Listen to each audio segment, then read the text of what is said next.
Spider-Man vanished during the final war, but no one saw how he died.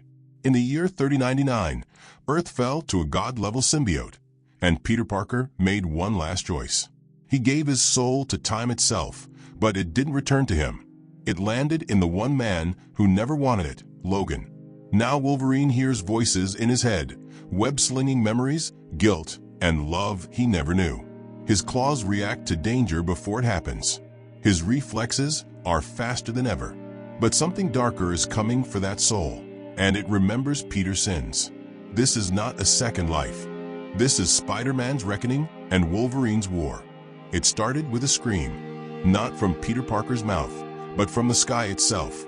The air split open above the ruins of New York 3099, and something ancient, black, and burning emerged. A living star wrapped in symbiote tissue. Galactus was long dead, but what rose that day was worse. Venom had fed on the corpse of cosmic gods and forged something new, Symbiotica Prime. And Peter was the last one left. His suit had long since fused to his skin, nanofibers now part of his muscle tissue. His mask cracked, his body broken. He stood on the remains of the Chrysler Building, watching the end come. He didn't call the Avengers. They were already dust. He didn't call for Miles, gone in the second wave. He didn't even call for MJ, because in this moment, Peter wasn't trying to survive. He was trying to save something that couldn't be killed. Memory. He tore a device from his wrist, a temporal shard forged by Kong himself, stolen during one of their final missions. It pulsed blue and gold in his hand. With one breath, Peter whispered the code words, words not in any language spoken by humans. The sky folded inward. A hole opened in reality, small but hungry. And just before Symbiotica Prime's screech reached him, just before the tower melted in a wave of antimatter, Peter Parker jumped. Not into time, but into someone else. Half a galaxy and hundreds of years away, Logan awoke in cold sweat. Not fear, pain. He gritted his teeth as his adamantium skeleton felt like it was rearranging itself. His claws snapped open on instinct, not 3, but 5 on each hand for a split second, before reverting. "What the hell?" he muttered. Jean was already beside him. "You felt it too, didn't you?" she whispered. Something entered. Logan stood up. His shirt was soaked through. The floor around him was clawed, but not by him. Visions flooded his head, webs, towers, laughter. A red-haired woman, a boy with a backpack, green goblin bombs in the night sky, and a voice, clear, gentle, familiar, with great power. Logan roared and punched the wall. His claws jammed into it, before the wall even began to crack. His reflexes were ahead of time. His mind wasn't just reacting. It was remembering a future. "Jean, what's happening to me?" She placed her hand on his chest. "You're not alone in there anymore." Later that night, Logan stood on a rooftop. New York still shined beneath him, but it was wrong. His senses were off. No, not off. Too sharp. He knew the cab turning the corner below was about to run the red light. He leapt from the rooftop before the tires even squealed, landing on the hood and pulling a little girl out of the crosswalk just in time. People clapped. A woman screamed, "Thank you, Spider." She stopped. It wasn't Spider-Man. It was Wolverine. He dropped the girl off and vanished into the shadows. His ears were ringing, not from noise, from voices, whispers of jokes, of guilt, of love. MJ's name burned in his skull. When he looked in the mirror, he still saw Logan. But for 1 second, he blinked, and Peter Parker blinked back. Dr. Strange was the first to call it what it was. A soul echo, residual transfer from a dying point in time. This isn't reincarnation, it's occupation. Wolverine slammed his fists on the Sanctum's table. "You saying Spidey's hitching a ride in my head?" Strange nodded. "Not just your head, your instincts, your muscle memory, your soul. You're starting to fight like him." Logan growled. "Then get him out." Strange's eyes glowed. "You don't want that." Because something followed him. Logan froze. What? He wasn't the only thing that entered our time. Back at Xavier's school, Logan stood in the danger room, but he wasn't alone. Not in his mind. He looked down at his claws. Then web lines shot from his wrists. Real, liquid, organic, mutating. He leapt across the arena, not like a tank, not like a brawler. Like a dancer in midair. He flipped, landed, and dodged 3 laser strikes before they fired. "Impossible," said Beast from the control room. "That's Spider-Man's evasion pattern, but overlaid with Wolverine's aggression. It's predictive, reactive, lethal," Jean whispered. "A hybrid, a ghost, a weapon." Logan couldn't sleep. He dreamt of MJ's kiss, of Aunt May's cookies, of Uncle Ben's blood. None of them were his, but he felt them anyway. Then one night, he stood before a gravestone that didn't exist yet. Peter Parker. He gave more than his life. A figure appeared behind him, tall, moving like liquid shadow. "You weren't supposed to carry him," it said in a voice like cracking glass. "He was meant to be destroyed." Logan turned. "Who the hell are you?" The creature's face was a ripple of teeth and stars. "We are what killed your future, and now we're here for your past." Logan didn't wait. He charged. The creature vanished in smoke, but a mark burned itself into the grass where it stood. A black spider symbol, warped like it had been torn in half. Something was coming. Something that knew who Peter had been and what he had done. And Logan was no longer just the Wolverine. He was the last cage of a ghost, and he was ready to bite. The X-Jet was silent, but Logan's head wasn't. He stared out the window as clouds whipped by, his claws twitching with tension. Each second, another memory flickered in his skull. A phone call with Aunt May, a rooftop swing, a punch he never threw, but knew the power behind. It wasn't just deja vu anymore. It was muscle memory from a life he never lived. Jean sat across from him, quiet. She didn't need to read his mind to know what was happening. The conflict inside him pulsed like radiation. "You're sinking," she finally said. "Faster than any psychic bond I've ever seen." Logan exhaled hard. "I'm not sinking," he growled. "I'm becoming him." She didn't argue, because it was true. He could already feel it in his stance, in the way he leaned on the edge of the seat, not like a predator, but like someone ready to swing. The X-Jet landed outside what used to be Oscorp. Now it was a crater, scorched, black, still hissing. Reed Richards had called them here. What was left of him? His right arm was missing. His eyes were rimmed with sleep deprivation and terror. "It's here," Reed said. "What is?" Logan asked, stepping forward. Reed didn't answer. He just handed over a piece of metal, black and webbed, dripping something alive. "This didn't come from our universe," Reed muttered. "It's symbiote matter, but evolved, adapted. The DNA signature matches a creature I've never seen before." Jean touched it psychically and flinched. "It's hunting," she said, eyes widening. "It came through the time fracture with Peter's soul. It's not after Earth. It's after him." Logan's pulse roared in his ears. "Then let it come." Later that night, Logan sat alone in a dark alley, watching the city, watching for shadows that didn't belong. But before the enemy came, he came, wearing red and blue, swinging without web shooters. But he didn't land on the rooftop. He just appeared. Peter Parker. Not a ghost, not a hallucination, a presence. "You're not supposed to see me," Peter said softly. "Not yet." Logan stood slowly. His claws didn't come out, but they buzzed beneath his skin. "Then why are you here?" Peter's voice was hollow, tired. "Because you're cracking. The merge is unstable. Your mind's fighting me." "I ain't fighting." "Yes, you are." Peter stepped closer. "Logan, when I jumped through time, I wasn't trying to survive. I was trying to protect what was left of me. The good parts. I thought maybe in you they'd be safe." "You picked the wrong damn body," Logan snapped. "I'm not a legacy. I'm a cage full of rage. You should have picked Captain America." "I didn't want a hero," Peter whispered. "I wanted someone who wouldn't lie to himself." Logan's hands curled into fists. "Then stop hiding."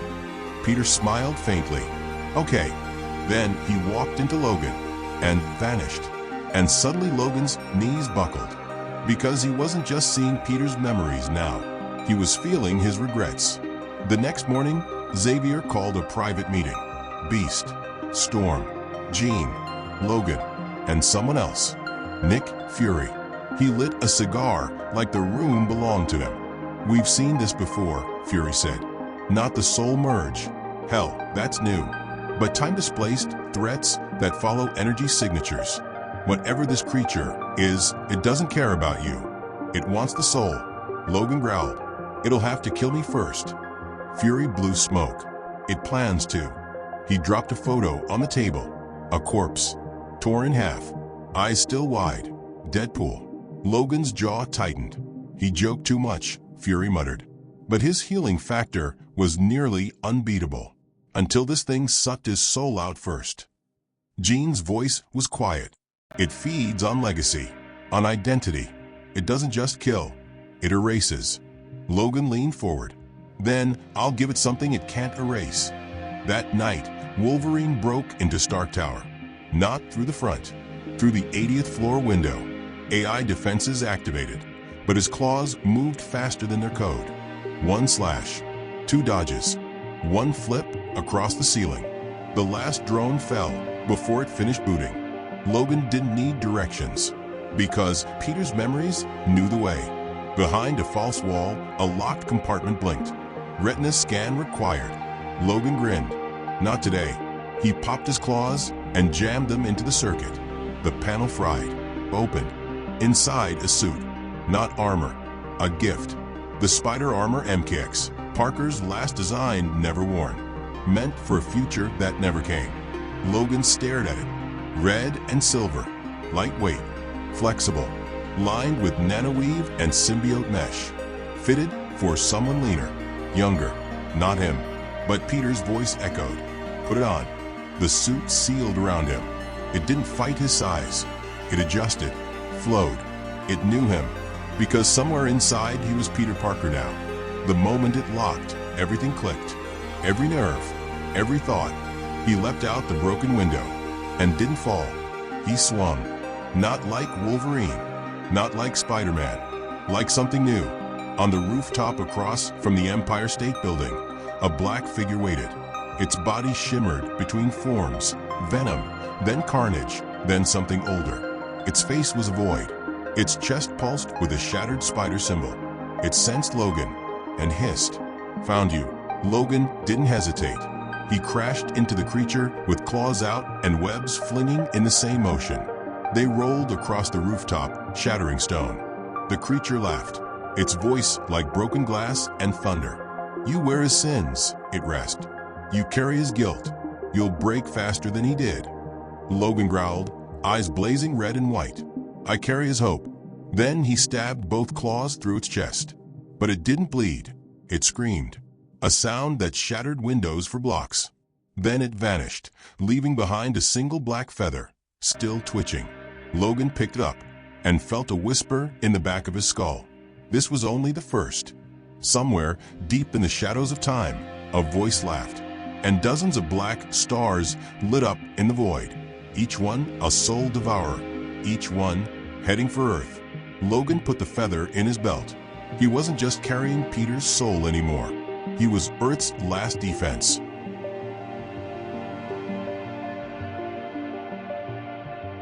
The black feather twitched in Logan's palm like it remembered pain. It wasn't just matter, it was memory. A living shard of whatever that thing was. And the moment he touched it, Peter's soul inside him pulsed hard enough to knock the wind out of him. Voices hit him like a wave. Norman's laugh, May's final breath, MJ's last message left unanswered. And then a sound not from Peter's past, but from the future. A scream made of dying stars.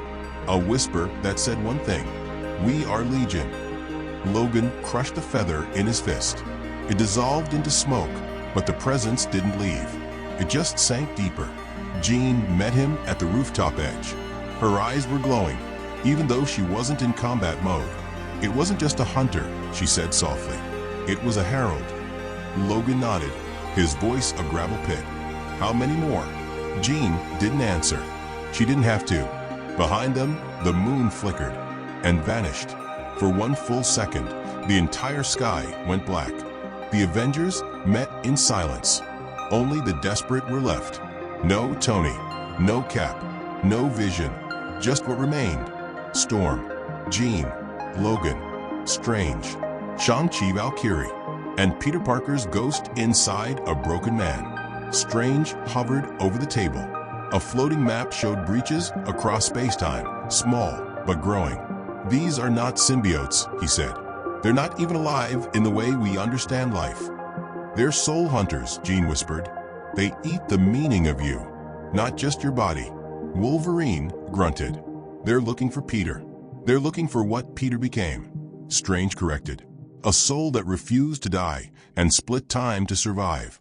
Storm leaned in. "Then we stopped them, one by one." "No," Logan growled. "We ended at the source." He pulled the spider armor mask back down. "I've seen where it starts. In the memory Peter left me. It wasn't Earth." Strange narrowed his eyes. "You're saying the origin isn't human?" Logan's claws clicked out. "I'm saying it used to be. They took the X-Jet to space." Logan didn't tell the others what he saw in Peter's final memory. He couldn't. Words didn't explain a planet made of webs and bone, orbiting a dead sun. Clintar, once the origin world of symbiotes. Now something worse. As they breached atmosphere, the ship shook. "Gravity's wrong," Jean said, clutching the side wall. "It's pulling memory, not mass." Logan stared through the viewport. The planet wasn't rock. It was people, fused together, screaming silently. Eyes still open, billions, held in place by a single pulsating core, black, veined, shaped like a throne. On it sat the original Legion. Its body was an orchestra of faces. Peter's was among them, alive, but not in control. Logan pushed open the hatch before they landed. "No time," he growled, and jumped. He crashed through the hive's surface, claws out, slicing through tendrils of soul thread. The ground pulsed beneath him. Every step was like walking on memories. Peter's voice tried to scream through him. "Don't fight it, Logan. That world feeds on resistance." But Logan wasn't built to obey. He ran toward the throne. Each time he struck a tendril, it screamed in a different voice. Cyclops, Xavier, even Deadpool. All of them stored in this twisted monument to suffering. The Legion watched without blinking. "You carry our greatest mistake," it said with 1,000 voices. "You carry the soul that escaped." "I carry the man who never gave up," Logan snarled. The throne began to crack open, and from it rose a body, humanoid, faceless, coated in shimmering shadow. A version of Peter twisted by time. "He gave himself willingly," the Legion said, "to buy you time. And now you waste it." Logan charged. His claws struck the shadow, but didn't pierce. The figure responded, not with claws, but with webbing laced in burning stardust. It wrapped around Logan's limbs and slammed him into a wall of bone and memory. Inside his head, Peter was screaming, "That's not me anymore. That's what's left of me if we fail." Jean's voice echoed through his calm. "Logan, it's pulling your consciousness into the hive mind. I'm losing your psychic signal." He growled, and for the first time in hours, he let go. The armor cracked apart from his rage. Webs and bone exploded around him. Logan wasn't trying to hold Peter back anymore. He wasn't trying to fight the merge.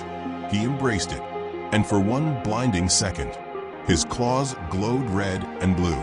The Legion hesitated. So Logan did what no symbiote, god, or hero ever had the instinct to do. He laughed. Then he slashed. Through memory, through bone, through time itself. Each strike erased a lie. Each roar carried Peter's hope. "You wanted to eat his legacy?" Logan screamed. "Then choke on both of us." The throne cracked. The planet howled.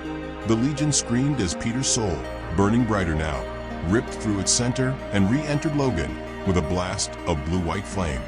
Back on the X-Jet, Strange's hands trembled. "What happened?" Valkyrie asked. Strange looked out the window and saw Clintar collapsing inward, folding into a single shard. "No one has ever fought back from soul erasure," he said, "except them." Storm's lips parted. Did they win? The shard flew toward the ship and stopped inches from the viewport. Inside it, the silhouette of Logan, wearing the spider symbol and smiling. Then it vanished into starlight. Jean wiped her eyes. "No," she whispered. "They didn't win yet." Back on Earth, days later, Logan sat on a rooftop again. Same city, same chaos below. But he was different. Not a ghost, not a host, a hybrid. He didn't speak, didn't explain. But when a kid fell from a fire escape 3 blocks away, Logan leapt before he heard the scream. Webs shot from his wrist. The kid never hit the ground. People looked up, not at Spider-Man, not at Wolverine, but something new, something impossible. And somewhere deep in space, a single black eye opened again. The war wasn't over, but Peter Parker was no longer alone. Logan stood in Xavier's underground chamber, shirtless, his back steaming from claw wounds that were already healing. But the scars weren't from battle. They were from memory. Peter's soul was stabilizing. But the merge was no longer passive. It was evolving. Each night, Logan dreamed of rooftops and regret. Each morning, his body moved faster, more agile, more precise.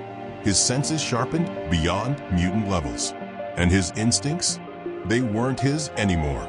Jean stood silently beside him, watching as Logan launched across the training arena, dodging beams, flipping midair, flinging web strikes between razor discs. "Every move is 2 minds working as one," she whispered. "It's no longer a possession, it's a rebirth." From above, Strange lowered his cloak. "We need to talk," he said grimly, because the Legion wasn't the end. In the hidden tombs beneath New Asgard, Valkyrie had found the writing. Not in any language Earth had spoken. Not Kree, not Skrull. Runes carved in flesh, not stone. A warning from the celestial vault. It spoke of a creature older than the symbiotes. One that lived in collapsed timelines, feeding only on the souls of the unresolved. Heroes who died with regret. Villains who questioned redemption. They called it the Collector of Echoes. And now it was coming. Because Peter Parker wasn't the only one who had died with something left unfinished. Logan stepped into the chamber and felt it instantly. The cold wasn't physical. It was remorse. Thousands of souls, trapped in fragments, whispering behind walls of stone. Peter's voice spoke within him. He's coming for all of them. Strange turned toward him. Your body, your soul, has become a tether, a beacon. The Collector will find Earth through you. Logan's claws slid out with a shink. Then let him. That night, the sky over Manhattan split open again. But it wasn't fire. It was silence. A pulse of absolute stillness washed across the city. Sound died. Motion slowed. Everything dimmed, except for Logan. He stood atop Avengers Tower as the first echo emerged. It didn't have a body. It had reflections. Dozens of Spider-Men from alternate futures. Broken, infected, mutated. All of them flickering like holograms made of regret. They weren't enemies. They were bait. The Collector watched from the rift. A formless void, a mask made of Peter's own face. "Return what is stolen," it said without sound. But Logan didn't reply. He launched himself into the sky, slicing through the first echo with glowing red claws, webs and bone disintegrating in the air. The Collector shrieked. 1,000 realities shattered in its scream. But Logan pushed through. He didn't fight like Wolverine. He didn't dodge like Spider-Man. He fought like something new. And when he reached the rift's edge, he didn't seal it. He stepped through it, into the void, into the place where forgotten souls screamed for one last chance to matter. Peter's voice rose in him. "Let's finish what we started." Logan fell through the rift, like a blade through glass. Time cracked around him. Echoes of 1,000 Peter Parkers screamed past, some in chains, some begging, all broken. The Collector rose from the center of the void. Not a monster, a mirror. Its face was made of Peter's regrets, Uncle Ben's death, Gwen's fall, every failure he blamed himself for. It floated above a graveyard of timelines, feeding on versions of him who never forgave themselves. Logan hit the ground on both feet. The void bent to his presence, not just because of his claws, because of what was inside them. Peter's soul burned like a second heart now, woven into his marrow. The Collector's voice echoed from every direction. "You don't belong here. "You are not Peter Parker." Logan smiled grimly. "No, but I'm the part of him that never stays dead." He charged. The Collector didn't attack. He reflected. Every strike Logan made was copied back at him, multiplied, webbed in sorrow. But Logan had fought himself before. He slashed through illusions. He cut through guilt. And he kept moving forward. Each hit shattered an echo. Each echo freed a trapped fragment of Peter's soul. Until finally, Logan reached the core, a black sphere pulsing with red light. He jammed his claws into it and screamed. Not in pain, in memory. Peter Parker stood beside him. Not a ghost, not a hallucination, just Peter, full form, real. "You brought me back," Peter said quietly. Logan didn't answer. He just nodded. Peter looked up at the void unraveling. "I don't have long, do I?" Logan shook his head. "This place only holds echoes, not the living." Peter smiled, soft and tired. "Then let me give you something before I go." He reached forward and touched Logan's chest. And everything, the laughter, the pain, the reflexes, the hope, passed from one man to another, no longer clashing, blending. A final gift. Peter stepped back. "You were never just the best at what you do," he whispered. "You were what I couldn't be." Then he faded, and the void collapsed. When Logan stepped out of the rift, Earth felt different. The Collector was gone, but its mark wasn't. He walked through Manhattan as dawn broke. No mask, no armor, just a man. People stared, because he moved like Spider-Man and stood like Wolverine. He stopped at a rooftop near Queens, left a web-shaped symbol burned into the metal, not as a warning, but a promise. Then he vanished into the wind. Some say he still swings at night, not with webs, but with purpose. And when the shadows grow quiet and the world forgets how to fight, the soul of Spider-Man still remembers, because Wolverine never let it die. End of story.